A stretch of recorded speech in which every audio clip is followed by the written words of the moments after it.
From time to time, history has elevated our thoughts and our awareness of different populations in terms of the issues and the concerns that they face. In 2016, the LGBTQ population has been in the news far more than it ever has before. And I'm sure that all of us are very aware of what happened in Orlando at that club. And it hit many of us with great pain. Many healthcare providers, we do know, fail to recognize the issues of this population. And consequently, they will often discriminate and even ostracize. Perhaps intentionally, perhaps not. But many times it's a lack of knowledge that leads to an inability or a fear. And when people are afraid, we know psychologically they don't behave in the ways that they should. The webinar panel today is comprised of members of the LGBT community and those who love them.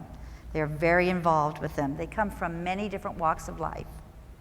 They have agreed to share their experiences with us today. I have to say that gender identity and sexual orientation is a charged topic, no matter what the population is. And I don't know about you, but I would venture that most of us here today would not be comfortable getting up in front of a group of people live and calling in and talking about our sexual issues. I know I wouldn't. So Coverys wishes to applaud this panel and thank them and tell you that we are honored that you are here and that you're willing to share with us. We at Coverys honor them and, as I said, appreciate them. And we are hoping that through today's panel, we will learn ways to mitigate some of the issues and some of the discrimination that faces this population group. And that through your questions that they are willing to answer, you will leave this webinar more knowledgeable, more enlightened, and more aware. My goal today is to start, here's the process. I'm going to introduce each speaker as I ask them a question, and I will ask one question, then I will ask a second question, a second round, so that you get to know each speaker. And then please start putting in your questions now, because at that point we will start entertaining questions from everyone. Okay?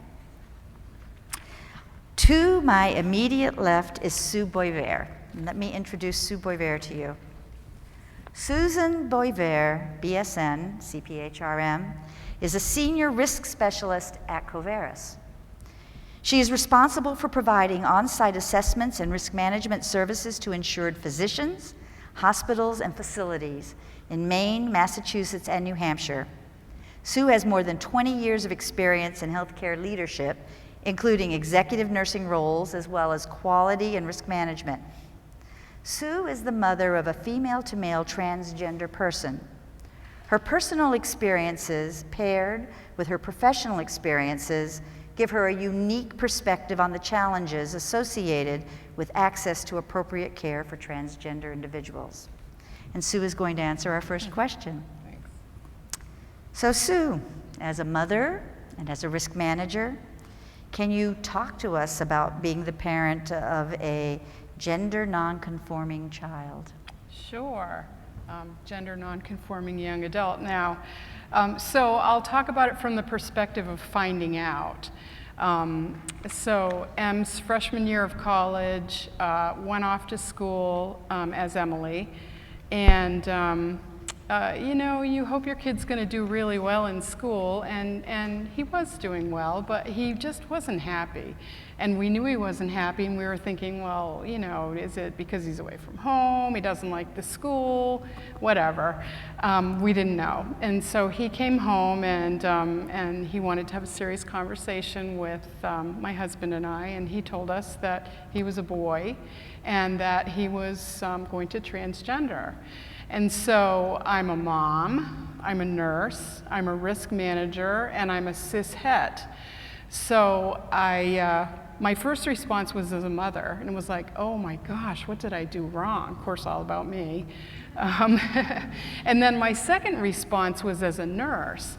And many of you probably know this already, but there's a very high risk of attempted suicide in the transgender population for many, many reasons, which will probably come out in the panel discussion. So my conversation with my husband was, we have a 50% chance of getting this right, and we have a 50% chance of getting it wrong. And if we get it wrong, it's going to be bad for everybody. So we need to get it right. And then as a risk manager, I thought, well, what do we do as risk managers when we're faced with things like this? We research the heck out of it. And that is not how I found out I was a cis-het. So M was very helpful, very open, very kind about correcting us. You know, he would say things like, Mom, that's just not cool. And so he invited me to go to a conference called True Colors in Connecticut, and it's where kids on the LGBTQ spectrum go and just can be whoever they are. And I attended one of the panels. I didn't go to the parent panels because, I don't know, I wanted to see what the kids were thinking. And they were talking about their experiences, and one of them mentioned cis-het, and there was some kind of giggling. And so I went back to Em and I said, Em, what's a cis-het? And he said, where'd you hear that? So is that role reversal? Usually your kid comes to you and says something, and you say, where'd you hear that? So I said, well, they said it in one of the panels, and they were laughing. He goes, Mom, they were talking about you. I'm a cisgender, female, heterosexual. And so for my first time in the arena of having a transgender kiddo, I was the person that was unusual, and I was unusual because I wasn't part of the spectrum. What does cis-het mean, It means cisgender, heterosexual. Cisgender. So think of chemistry. Most of us are nurses, and we took chemistry, and when you have this central part of the molecule and then it has arms on it, arm on one side, arm on the other side, that's trans. So transgender is expressing other than biological. Excuse me for being sort of plain about that. Cis is on the same side. So my gender identity is the same as my biological gender, so that makes me cis, and then heterosexual. So cis-het. I think within the confines of the community, that would be perfectly fine, but it was, it was something new for me. Thank you, Sue. Thank you for sharing it. So let's move on to Emile. Emile Boisvert is a transgender man who began transitioning his freshman year of college. Emile has participated as a student ambassador for transgender students at Hartwick College and as a member of the Gay Straight Alliance. He has attended True Colors, an advocacy weekend for LGBT youth twice, and recently attended the Transgender Health Law Conference at University of Connecticut Medical Center in Connecticut. Welcome, Emile. And of course, I know his mom, and I know him as M. So, Emile, why is the correct use of a patient's chosen name and pronouns important? And how should PCP handle slip-ups? So, the use of a chosen pronoun and a chosen name is incredibly important, partially for the patient's feeling of safety, but also for their self-esteem. When an individual first sort of discovers these feelings of being different from what they first thought that they were, it's very jarring, and you experience dysphoria, which is unhappiness with yourself, generally with your body, sometimes with how you may sound or how you may look. And when someone uses the improper pronouns, the improper name, it brings those issues back up tenfold. So it's very important to use these chosen names and pronouns to sort of help ease the patient into feeling more comfortable. In the case of slip-ups, which do happen, I mean, you come in with expectations, and if they get changed, it takes a little while to get used to it. The easiest thing to do is just very quickly and politely apologize, then correct yourself. One of the worst things that I've seen happen, and I've had happen to myself, is someone carries on and on going, oh, I'm so sorry, I know that I should, yada, yada, yada, and that just kind of drives the point home that you made the mistake, and it's like putting salt on a wound, basically.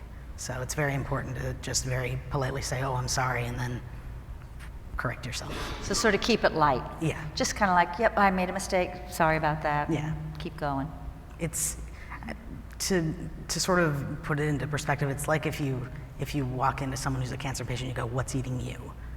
You don't go, oh, I'm sorry, like I know that you're, suffering from all of this. You just go, you shouldn't say that, but kind of the same way. Right. It makes sense. That makes sense. Okay, let's move on so we make sure we introduce all our panels. So now we have Madeline. Madeline Townsend is an active member of the transgender community. She has 20 years of advocacy, including community peer support, community mentoring, community contact, civil rights activist, panelist, K-12 and undergraduate education, cultural literacy and medical CEUs, and diversity and inclusion policy development in local post-secondary institutions at the divisional and institutional levels. And I have to say, I've learned a lot talking with Madeline just in the short time I've known her. So, Madeline, providers are treating children at younger ages. What do you think about a wait-and-see attitude as opposed to treating so young? Is there a chance of, I don't know, people like being more fluid, or what do you think? Well, there is a real concern. Naturally, care providers do not want to do any harm. What's often missing when people talk about this is they don't know what happens to gender nonconforming children when they reach puberty. Untreated gender dysphoria or severe depression and rejection of your body as you experience it in relation to the gender in your mind. So it's a mind-body issue. What happens is that as you reach puberty, and if you are insistent that you are gender nonconforming and gender variant, and persistent and consistent, so insistent, persistent, and consistent, what happens is that in that child, depression and risky behaviors and suicidal ideation will happen. And I will tell you, that absolutely happened with me, minus the risky behaviors. I was always a goody two-shoes. So it's what will happen, the looming disaster that will happen, that you want to avoid. So the new thinking is, and it's a deeply loving and humane approach, is to affirm the child in their gender identity and provide them opportunities to develop in a healthy way with time to develop positive coping skills. And there's two ways to approach this. One is with young children, allow them a social transition without medical interventions. What you get with that is children who are given a validation that their inner feelings and ideas are true, that they are worth exploring, that they are not shamed, rejected, or anything like that. And then the second thing, so in a social transition, what happens is typically a name change, possibly a change in dress. It all depends on the individual circumstances and where the child is at. But the key thing is that you affirm the child's feelings and listen to the child as to what the child needs. The second possible intervention, where medically indicated, is to give hormone blockers. And the purpose of the hormone blockers is to delay puberty. This buys time for the child to settle down in their identity and to continue to develop very good skills. It is also a way that if the child realizes as delayed puberty goes on that they are in fact not gender variant, or they're gender variant but they don't need a medical intervention, then you can take the child off the hormone blockers and puberty will proceed as normal. But if after all this time, if the child is very insistent that they are gender variant, the older they get, then it becomes much more of an urgent problem. And there, very frequently, in fact, the latest research I saw was in a Boston gender clinic. Of 200 patients, only one had a desistance. The rest proceeded on, and proceeding on that may entail the administration of hormones. It may require, in some cases, some unusual cases, surgeries and whatnot. But typically, if you start early enough and the child has been stable in their gender identity, their expressed gender identity long enough, then the outcomes will be very, very different from people like me, where in 1977 I tried to transition and couldn't for all sorts of many, many reasons, but mostly because I didn't have money and there was no expertise out there. Where puberty happened to me, it caused me to be taller, take on a more masculine form, lowered my voice permanently, changed what my hair distribution was, all the medical things that happen after puberty that have created tremendous problems for me post-transition. So there's a limit to what you can do with your body. If you have a child that is in fact gender variant and looks like the child will stay that way, giving them the opportunity to have a social transition and blockers keeps them from developing depression, bad behavior, suicidal ideation, and the net result after all of that is that their bodies will be, they will blend in more with other women. Thank you. I know I want to keep going with Reggie, but while we're talking about children, I want to back up just a minute. Something that I've learned from my conversations primarily with Sue, but I want to kind of throw out here, and I don't know which of you would want to answer this, but terms that I wasn't real clear on differentiating were gender identity and sexual orientation. And I don't know how many of you are a little confused on that, but I was. So I'd like it if maybe you could give some, Em, you want to do that? I can define that a bit. So gender identity and sexual orientation are both things that define whether someone is or is not within the LGBT spectrum, but they are both very different. There can be someone that is transgender, either trans male or trans female, and still be heterosexual. There can also be someone that's not transgender and be gay, straight, asexual. It's two different spectrums, but it's still something that sort of sets people apart in terms of whether or not they are LGBT. Both are things that you're born with, and neither of them are choices, which we've been establishing over all of these years. But they are two separate things, but fall within the same category. Yeah, thank you, because I was confused about that, and your mom helped me understand that, and so it was like, I'm going to assume maybe some of you were confused by it too, so thank you. Reggie, I'm going to move on to you.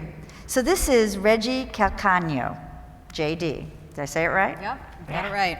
Reggie Calcagno has been a longtime advocate for LGBTQ equality and is committed to creating social change through grassroots action and public education.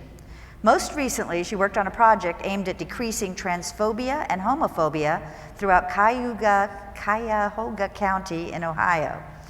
Reggie served as the campaign manager of Michigan for Marriage and was a field organizer with Unity Michigan working on non-discrimination policies, and authored a report on the economic impact of non-discrimination law for the Michigan Department of Civil Rights.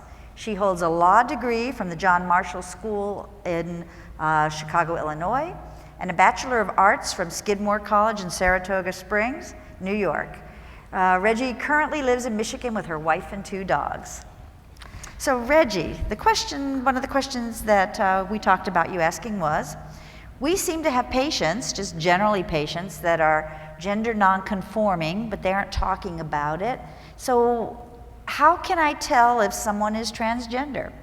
Well, I mean, frankly, the care that you provide to a patient, you don't necessarily need to know how someone identifies in order to give them good care.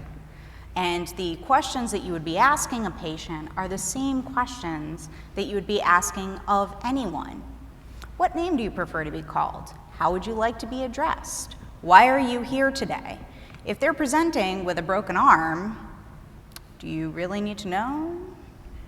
Like, I mean, they may not even know. So it's really sort of, there are a lot of very basic questions that you can ask everyone who comes through your door to make them feel comfortable and to be respectful. I want to make sure that I'm being respectful. How would you like to be addressed? If there aren't already spots on your forms, your intake forms around pronouns or around preferred name, you can just ask that and make sure that that is translating to all of your staff members. But the other thing that you want to remember is when you're providing care for someone who is transgender or somewhere in the LGBT spectrum, think about the questions you're asking and think about whether it's related to them or it's related to you.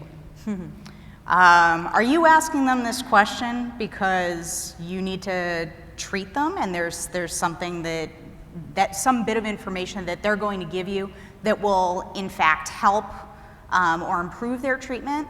Or is this a question that you're asking because you're curious? If it's a question that you're asking to sort of satisfy your own curiosity about the patient and how their gender is being presented or what their orientation is, I'd highly recommend you keep it to yourself and go do some research. The Fenway Health Institute is a fabulous resource. They have a lot of information. I think that it was actually included in some of the pre-reading material. And so, you know, you can also call them. When I worked with the Department of Community Health like 10 years ago, I did some work with them, and they're fantastic on these issues and helping folks really set up and create a welcoming space. Great, Reggie, thank you. Thank you. We're going to keep moving so you meet everybody. We have Rachel Snyder. Now, if you have the little book, Rachel is a critical care nurse at Sparrow. And Rachel, the question we have for you here is, if you were looking for a new position, anyone from Sparrow listening, no one says she is, would a company's public support of LGBT issues and equality influence your job choice, even if it paid less? Absolutely. I'm very fortunate where I work. I have been very well supported by my coworkers, my management. I've never had issues, but I have watched my fiance go through stuff with a previous employer where there was some discrimination that went on, and I saw the mental mental toll that it took on her and on me, and we're starting a family. I want to work someplace that is going to be supportive of myself and of my family, and I would rather get less money and be in a place that I know is going to be a safe place for me to work. So, absolutely. What makes it feel like a safe place for you to work? I talk freely about my wedding plans. You know, my coworkers, I talk about them the same way that they talk about their heterosexual partners. And, you know, I'm treated just the same as they treat each other. You know, even my managers and stuff, they ask. Everybody knows. It's kind of like a little family. That could just be, I mean, our floor is kind of close-knit. They're kind of awesome, so. That's cool. Yeah, very, very lucky. Okay. All right, we'll be back. And we have Ashley. And here's where I was going. If you have the little biography, there's a typo. And I was asking her, Ashley, the letters after her name are NF. I said, what's an NF? And she goes, oh, that's a typo. I said, no, it means Nurse Fabuloso. So Ashley Forsberg is a Nurse Fabuloso. She's been a nurse at Sparrow Hospital for 11 years. She began her career at Sparrow as a nurse extern and is now in the position of med-surg float nurse.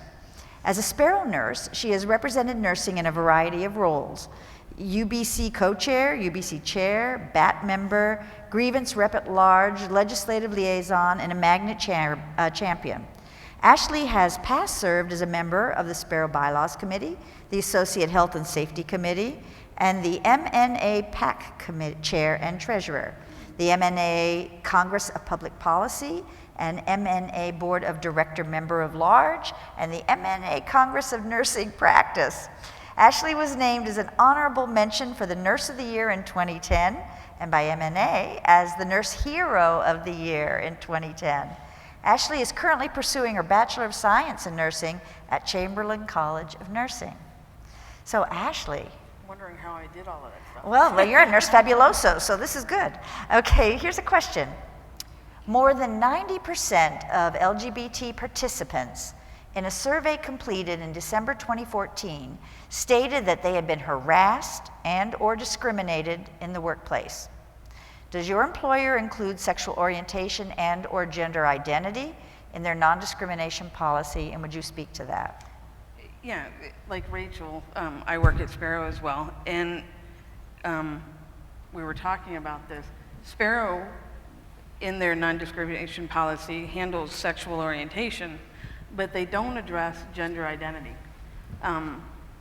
But they have a very broad, inclusive definition of what they consider diversity and supporting that way. I have not witnessed from management or discrimination, overtly. That's good. We have, I have seen young nurses, people that are a little bit less sensitive with, the snickers, the comments sometimes after knowing that they've had a patient. So those are things where I, as a older nurse or, more experienced, would say, shame on you. You watch that too, because you also have to work with these nurses. But I have not witnessed that. And actually, I just recently got married and was very well accepted by my boss and my peers, knowing that that was happening, and was very supportive. Figured it's about time after almost 12 years. So. Cool. Cool. So very good. Thank you. If you haven't started sending in your questions, please do. Are questions coming in? I have another round here, but are they? All right, let's go through another round of questions, and then we'll take questions from the audience. Sue, is it important as a mom to explore a child's sense of gender identity as a part of routine pediatric developmental care?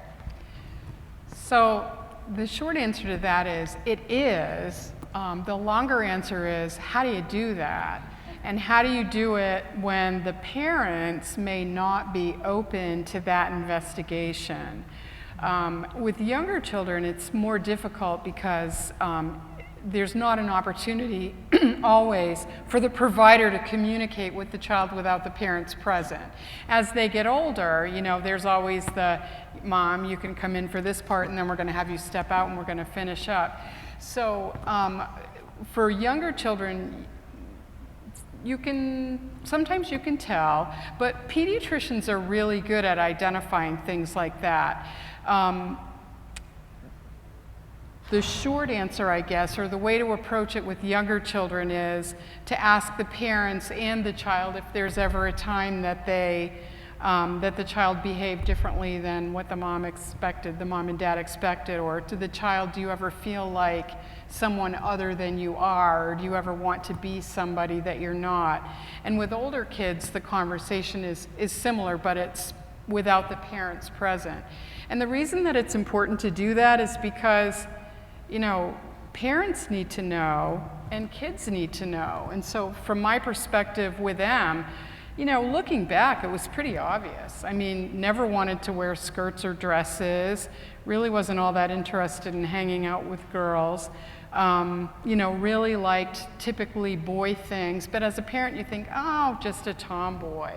But Em didn't really know. I asked him about it because when I learned about puberty suppression, as Madeline talked about, I think, wow, it's a bummer to go through puberty once. Can you imagine going through it twice? No. And the second time voluntarily? No. And so I asked him, I said, you know, Em, do you ever sort of regret that we didn't figure this out together so that we could get appropriate treatment? And he said no, he didn't really know.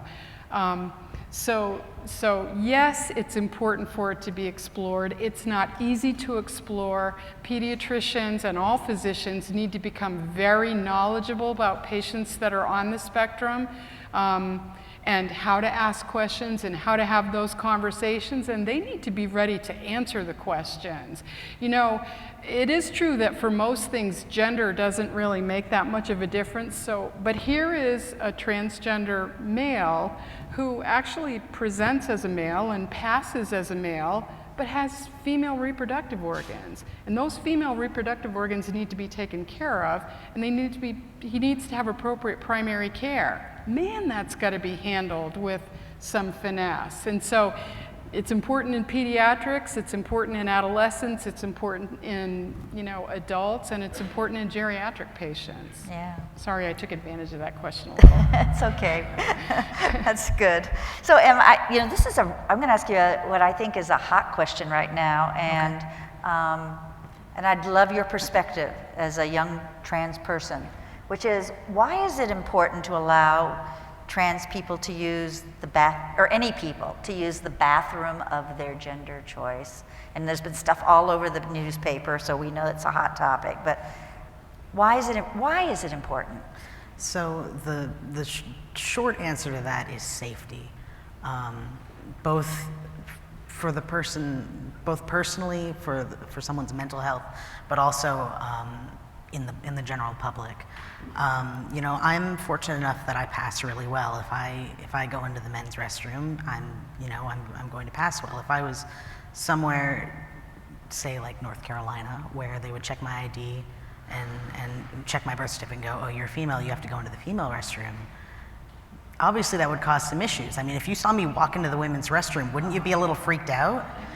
And you know, for trans men, it's not as dangerous because generally women aren't, I mean, they can be catty and stuff, but you generally aren't gonna like beat someone up. But for trans women, it's incredibly dangerous. If a trans woman is forced to go into a men's restroom, it's very dangerous. There have been people that have not made it, you know, that have had horrible things done to them from this, and it's really sad, and it could be very easily fixed just by letting them go to the restroom where they want. I mean, it's a restroom. You're in a stall doing private stuff. It's not like you're gonna peek over the stall and go, hey, how you doing today? Like, it really shouldn't be. It should be a non-issue, and it's dangerous. Yeah, we need to get to a place where we have all neutral. At home, you don't have a men's room and a women's room, right? We all use the same one. You know, Madeline, I was going to ask you a different question, but would you like to comment on that as an older trans person? Yes. This astonishes me. I do not understand what the big deal is. I've been using the women's restroom without incident for almost 2 decades. Never a problem. Why is it that people are so fixated on what they think is between my legs, or what they think the thing between my legs will do? No statistics support this. There are published reports when people want to support these kinds of policies, when they publish reports that have examples. These are almost always non-transgender people misbehaving. But we get captured in this culture war issue, and it becomes conflated with our bodies and politicized. We've existed long before these issues came to the fore, and we've existed long before democracies and the Western religions and all of that. We've always been around. So we feel hijacked for someone else to make a point that they want to make about culture. If I could just, so this is actually one of the when I worked this past summer on the project, a lot of the conversations we were having were solely about bathrooms. They're about non-discrimination, but we were bringing up the bathroom issue. And so I wanna like put out there and clarify a couple of things. One, in every place where because these issues come up when non-discrimination laws are passed, and non-discrimination laws protect people in housing, employment, and public accommodations. And specifically, it's public accommodations. And like Emil said, we're talking about safety here. We're talking about someone's safety, and that is what is often thrown out as the reason why we shouldn't give transgender and gender nonconforming people non-discrimination protections in public accommodations. Public accommodations are bathrooms, they're government services. When we have passed these laws in over 200 cities and in many, many states, we have seen no increase in concerns around public safety in restrooms or locker rooms. So that's one thing. The other thing is, I think it's safe to say that everyone on this panel and everyone in this room cares about public safety. Every single person watching out there in Iowa and Wisconsin, hello, you all care about public safety too. I know that I would never support a law, a non-discrimination law, that would put someone at risk, that would put young girls at risk, because that's who we wind up talking about. But we can balance public safety because there are already laws in place that hold offenders accountable regardless of what their gender identity, sexual orientation, color, race, anything is, along with protecting the rights of everyone. So we can hold offenders accountable, we can also protect people's rights. Okay. The question, I'm going to go ahead and ask you the question I was going to ask you, though, because it's really a good one and one that we all need to hear. So one best practice that we read about in the literature is to create a welcoming space for LGBT healthcare environments. And I don't know that I know what a welcoming space that specifically addresses that would look like. Sure. So a couple of things. So first, around bathrooms, if you have single occupancy restrooms, make them gender neutral. There's really no reason for them to be. How many times have we been to restaurants or hotels and there's like a single occupancy restroom and one's male and one's female, and you see people waiting outside even though one bathroom is open? I always use whichever one's open. Most of us do, by the way. And that's my privilege. I also want to say that that's part of my privilege to be able to do that and not run into problems. So that's one thing you can do. But other things that you can do in addition to making sure that you've got, I mentioned the forms and having pronouns, preferred names on forms. If you can't do that, make sure that you're talking to your staff members about asking folks, being respectful, and make sure that that translates so that everybody in the office is actually acknowledging that. Is actually acknowledging someone's preferred name, is actually acknowledging someone's preferred pronouns, and like Emil said earlier, don't keep harping on it, just apologize, move on, and make a note of it for yourself, and check other people in your office if they're messing up. Be like, hey, you know what, actually, she is using this name now, and she's using she, her pronouns. And then the other thing that you can do is, if you have non-discrimination policies in place, post them on your website, post them in your office, have educational materials out there. LGBTQ patients are very savvy. I know when I'm looking for a new healthcare provider, I do my research. I go on a website and I'm going to go and see, do you have a non-discrimination policy? You do, great. I'm probably going to trust you more than I would trust someone who doesn't have that. So those are a couple of basics that you can do that are fairly easy and don't take a whole lot of time to really master and send a big impact to really make it a more welcoming space. Great. Thank you, Reggie. Mm-hmm.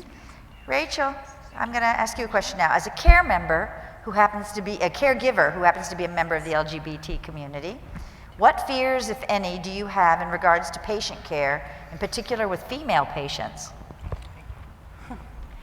So one of the things that I worry about, especially working on the floor that I do, I have a lot of younger patients, 18 to 30s. I do work with trauma as they come in. And as I said, I'm not very quiet about the fact that I am engaged to a female. And I do engage with my patients and their families. One of the things that I worry about, though, is having them find out about my sexuality and accusing of inappropriate behavior. So some of the things that I do is, when I'm providing certain cares, I try to make sure that there's another caregiver in the room with me.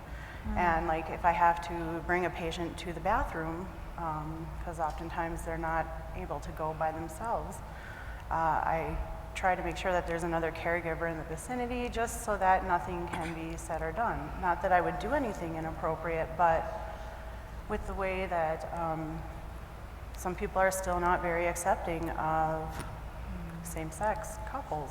And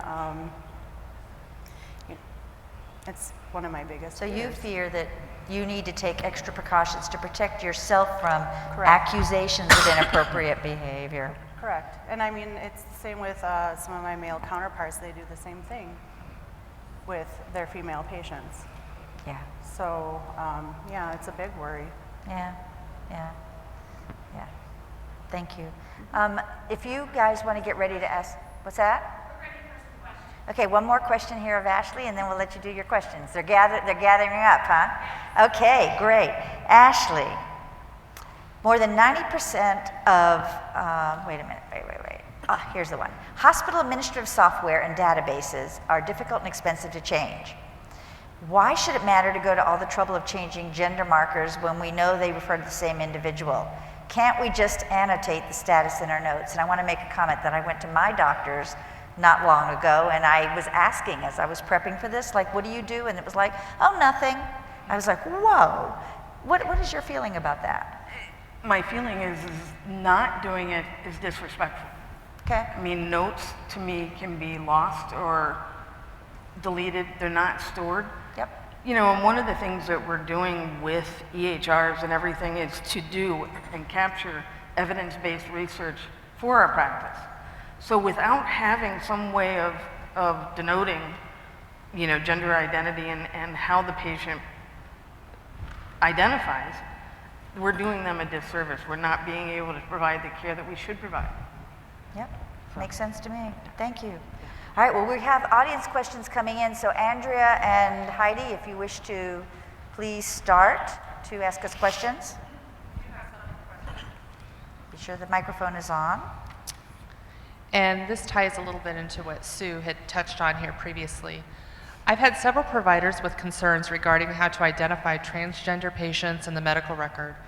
If a patient is having lower abdominal pain, isn't it important to know the biological makeup of the patient? How can we determine this without offending our patients? So who would like to answer that? Okay, Sue, you want to take? You go ahead and I'll add. So Just add in, Right. yeah. We got some nurses up here.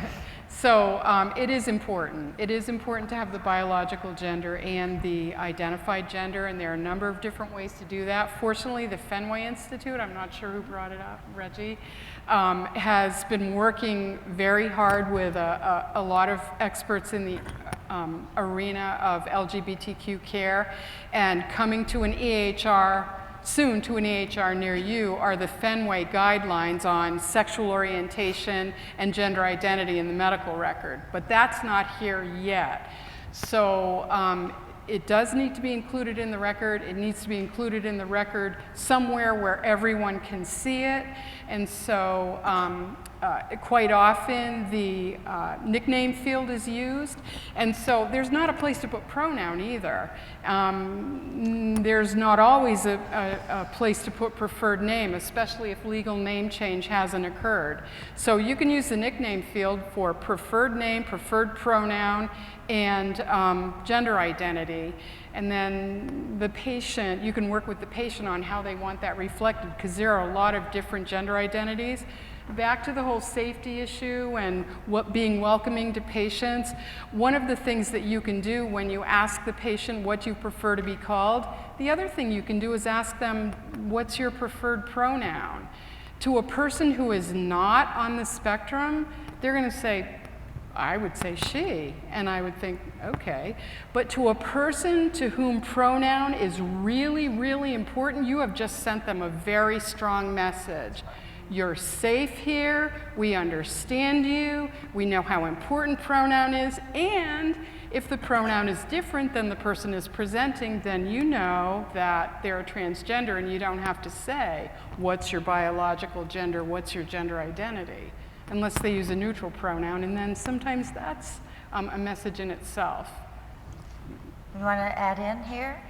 I would just Ashley? say that, I mean, as a nurse, I still need to ask, have you transitioned or not in many instances, you know, to know if there's anatomical, you know, biologically we need to, you know, deal with all of that, as well as the questions of,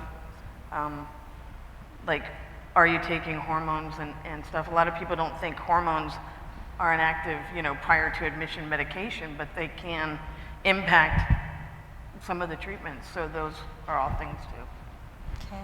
You want to add in something? Yes, there's a couple of other layers here. From a practical standpoint, if they're not in the medical record or they're in the record but in an area that other providers won't necessarily see, what happens is as the trans person moves through the system, we constantly have to out ourselves. We keep getting asked the wrong names, we keep getting referred to by the wrong gender pronouns.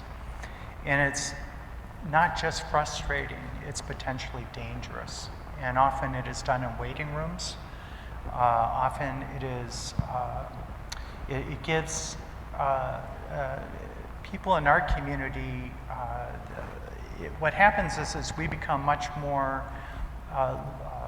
inhibited as to what we will ask physicians and other caregivers. We have a very bad history with medicine in the trans community and in the psychiatric community. So we are extremely cautious when we go into caregiving situations. Having systems that capture our information in the data fields is the very best way to go through it. And I can't recommend it enough. It makes a huge difference in the care, the quality control, the long-term data research, all of this. It's very good to do. Excellent. I think another point with that is that it means that you're respected. I mean, just like when any of us showed up, or anybody showed up to the ER, they have your name and all of that. You want to know that you've been there before. They know me, I am comfortable, and they are respecting me in my privacy. Good. One more thing really important, and that is many of you may not know that trans people have a terrible time with legal documentation. It is a very difficult thing for us to have official IDs line up correctly. And this was certainly the case with me for a couple of decades. And so by adding these things into your medical record, then for those of us in the community that cannot change our name, because in some states they don't allow us to change our name, or cannot change the gender identifier, there are many states that don't allow you to do that without significant barriers. Then what you're doing is you're making it easier for them to focus on the real point of being there, which is not the legalese around their identity, but delivering good health care. Excellent point. Can we have another question, please? We've talked some about this, but a question came in. We have 6 folks who've asked this. As a provider, please recommend the approach that should be used in a medical assessment at a time when the person is transitioning gender. And I want to tie in another question with that. Many folks might not know what a pronoun is. Are there other words that you would recommend using in place of that question? You mean the patient might not understand what a... The patient may not. Okay. Em? I know that I'm not a medical provider, but I do have some input from a patient perspective for this. So first and foremost, I'm not entirely sure about the pronoun question, because generally, if someone is within the trans community, they're going to know what the term pronoun is. So I assume, although I guess assuming is bad, but I assume that if you ask someone what's your preferred pronoun, they go, what's that, then you generally would know that they're... Would you be able to ask them, would a better way to ask them, or a different way just be say, do you prefer to be called he or she? Is that an okay thing to ask, or is that? I would say as a follow-up, maybe, if someone does say, well, I'm not sure what you're asking. Okay. But going back to the first question, which, can you repeat the first question really quick? Sorry.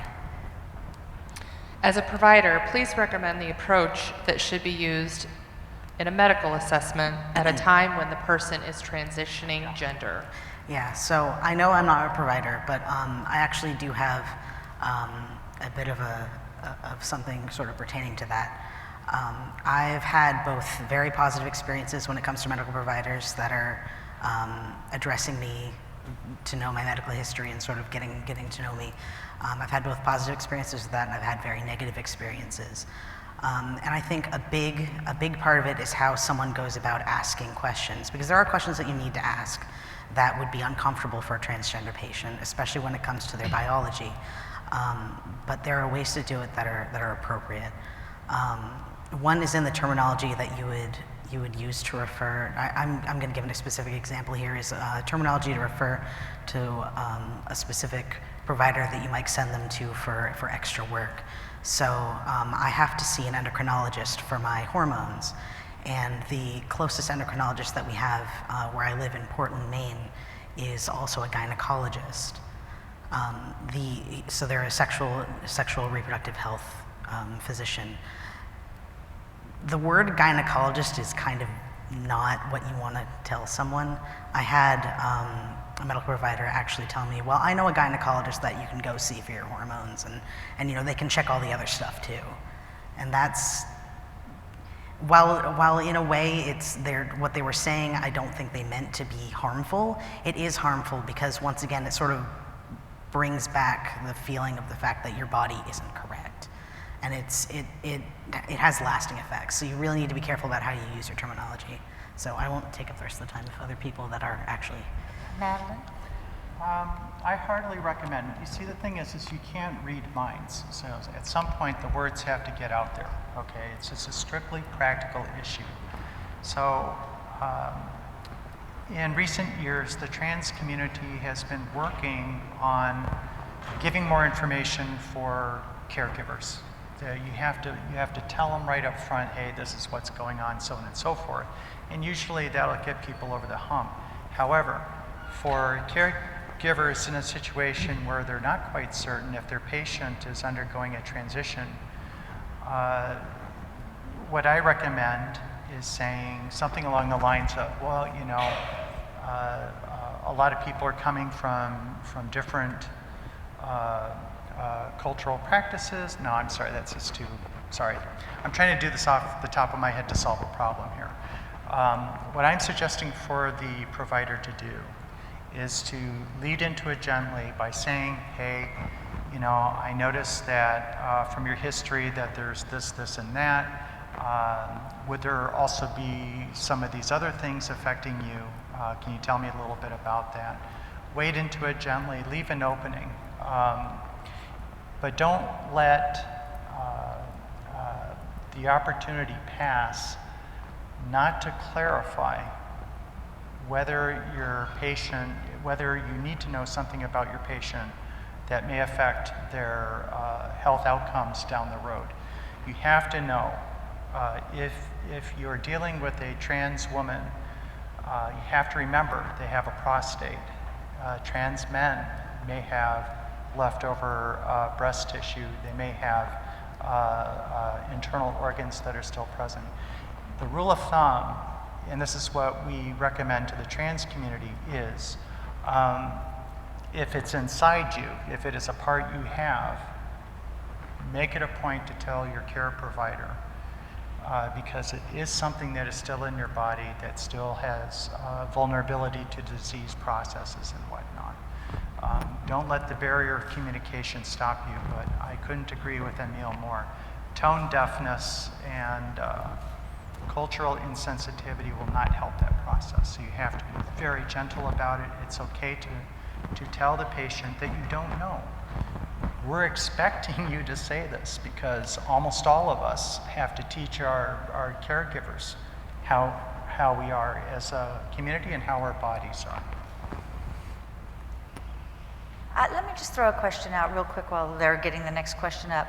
So assuming I'm your caregiver in any situation, and assuming I'm a person who hasn't had a lot of exposure, would you rather I say to you, I really don't know how to interact, I don't know the best way to do it, and help me? Or would you rather I kind of stumbled around, kind of scared and make mistakes? I mean, it seems like an obvious answer, but maybe it's not. How would you feel about somebody saying, I don't really know? There's no harm in that. You know, there are transgender individuals that are uncomfortable with advocating for the community, but as a whole, most of us are more than willing to help. Because we know that people aren't going to know everything, and you know, even we don't know everything. I still learn things from people in the community every day. Okay. But you know, if there is something that you want to say, you know, hey, I don't know how to put this, or you know, I'm wondering about this, it's okay to ask. Okay. Yeah, as a caregiver, I've noticed with different patients, maybe not necessarily with transgender, but other patients, they have different things going on that I'm not familiar with, and when I'm honest with them, and I just approach it directly, and I just say, hey, I don't know much about this, but I'm willing to learn, so please tell me, and it's always been received very well, and I've had a lot of families say, you know, we really appreciate that you admit that you don't know what's going on, and that you're willing to learn. So Yeah. It's also a very quick way to let people know that this is a safe space because you are willing to learn. So humility and compassion go a long way. Yeah. That's Okay. a big signal, big signal. Okay. Yeah. Question from our audiences? Yes. Have there been any problems with medical insurance for a procedure that doesn't match a gender? The short answer to that is yes. The long answer to that is it's a very complicated process of figuring out whether or not your insurance will cover something. Yes. Okay. I'm not sure how to go.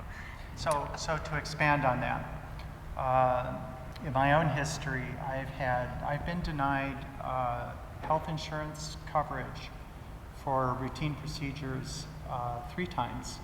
The first time had to do with the attitude of the administrator at the university where we get our benefits from. She had decided that I was not entitled to any coverage, even though my wife and I are legally married.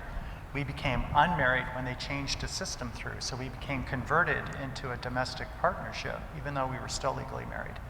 And that chopped me off from my insurance coverage to get specific things. The second time, it was the same staff that said, well, no, that person can't have that because she's not a woman. And so the binary thinking that was in the administrative office for the benefits were a major, major problem for me. And then the third time was when everyone finally got everything straightened out, and the medical system, the administrative arm of insurance and how it related to the hospitals, did not have the code that allowed me to get the care. And it's because the binary thinking about male or female, even though medically this doesn't make sense, the binary thinking was encoded into the actual software, and it was terrible. We kept getting bills. When we would talk to them, we would have a hard time having them take us seriously. It was very miserable. So I'd like to speak to the solution for that, and that is not the patient's problem to take care of. It is ours as healthcare providers to take care of. So when a trans man goes to the physician office and has a pap smear, that's going to get rejected by the health insurance payer system. And so that requires work. And there's 2 steps to that work. And the first step is somebody has to contact the insurer and say, there's a marker mismatch, there's a reason for the marker mismatch, this is an F to M transgender individual. At the same time, especially for people who are new to the healthcare system, you need to let the patient know, this is uncomfortable, your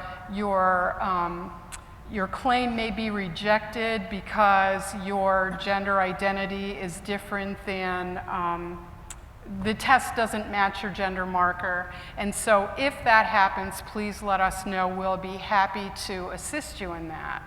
So you can take a proactive approach or a retroactive approach, and all of your staff need to know about that. And they need to be sort of,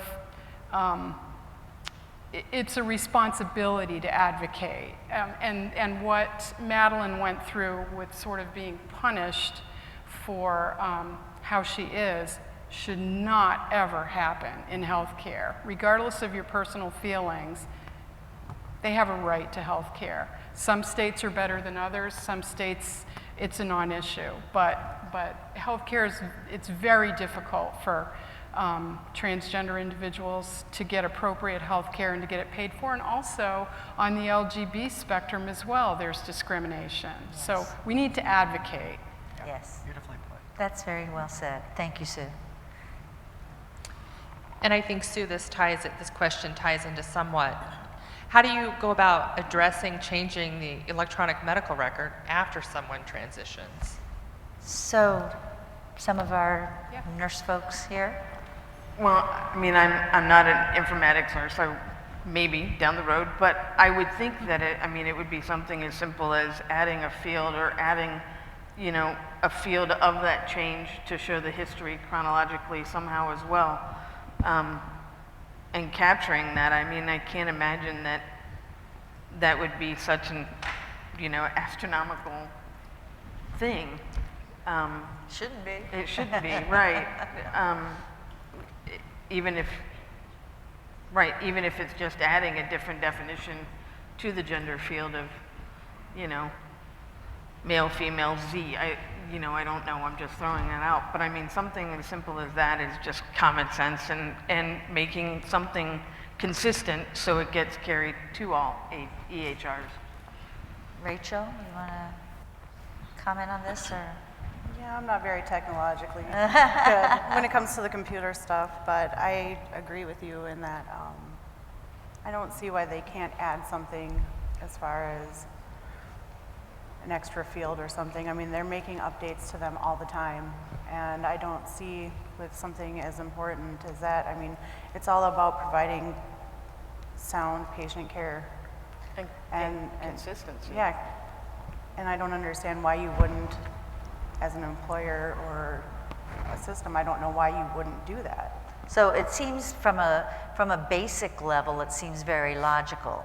Mm-hmm. Sue, you know a lot about EMRs. Yeah. Do you want to comment on this? It's controlled by the vendors, and so there has to be an impetus for the vendors to do that. It's very expensive for them to rewrite code, and it's very expensive to them to make sure that all of the fields are lined up. So while it makes perfect sense to us, how hard can it be?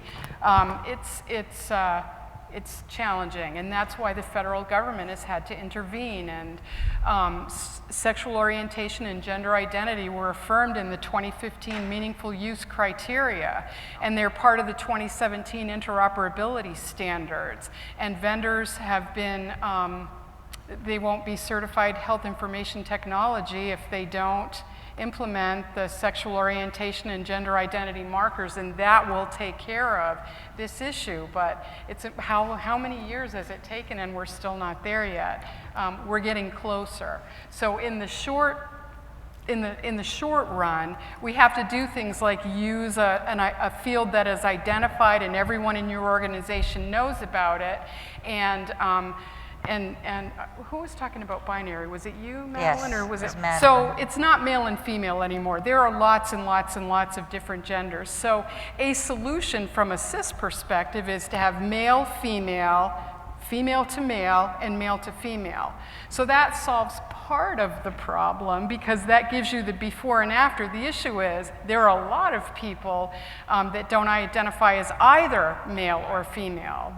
Some of them completely reject gender as a concept, and then there are many other options. Just a quick little statistic. So the Fenway gender identity, there are 7 options. The Canadian Trans Youth Study, phenomenal study published in 2015, highly recommend you read it, really gives you an idea of where adolescents are coming from, had 17 genders. And if you're on Facebook, you have a choice of 56 genders. So if you think it's just male and female, you're a long way from reality. Okay, 56. I can't even think of that many permutations. Me All right. All right. You have another question. How are we doing for time, by the way? Oh, we're doing okay. So we need to come to our ending question here. Wow. Do we have a lot of questions still in the queue? We have quite a few, yes. So let me ask our panelists, because we do have email addresses on all the people who are participating today. If we send you the questions, will you be willing to write little answers to the ones that you feel comfortable with? You don't have to answer any of them. And then we can compile all of those and send them to the people we haven't been able to get to, Absolutely. so that we join together to educate them? Yes. Fabulous. Well, I'm going to then take this, bringing it around and rounding it out. We have a final question we wanted to ask all of the panelists today. So we're going to go down the panel here. We're going to skip Madeline and then come back to her. If you had one piece of advice for the healthcare providers that are here and listening today regarding care for LGBT population and LGBT patients, what would that piece of advice be? You want to start, Ashley? For me, it's basically dignity and respect equals inclusion. So if you want honesty and transparency to help from the patient to give them the best care, you have to give that as well. Thank you. Honesty and dignity. Okay. Rachel? Mine would just be, I am your mother, I'm your sister, I'm your best friend, I am just like you, and treat me the same way you would treat your family member, with compassion and dignity, respect. I'm not any different, I just happen to be in love with a woman.